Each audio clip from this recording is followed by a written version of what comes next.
এটি section pipe leak, এই জায়গাটা ফুটা হয়ে গেছে।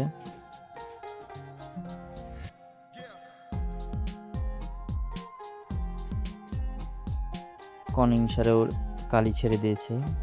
কাস্টমারের কথা হচ্ছে উনি 1 বছর আগে মাল্টি নতুন লাগিয়েছে।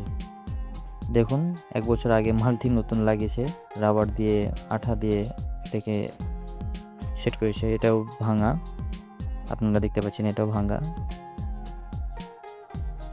ফিল্টারও খালি টেনে নিয়েছে ভালোই। কম্প্রেসারও কালি ছাড়া শুরু করেছে। এখন এটা ঠিক করে আমরা দেখব, চেক করে লিক আছে কিনা, তারপর ফিটিং করে দিব। সব জায়গায় আঠা দেওয়া আছে, আঠা দিয়ে কাজ করেছে, সিল না পাল্টিয়ে। এখন আমরা চেম্বার বক্সটি খুলে দেখব। চেম্বারটি বাইরে থেকে বাতাস দিয়ে দেখেছিলাম লিক আছে, ভালভেও কালি। আমরা চেম্বারটি পরিবর্তন করে দেব, নতুন চেম্বার একটি ফিটিং করে দেব। এটা অ্যাভেঞ্জার গাড়ির 2007 মডেল, নতুন কুলিং চেম্বার।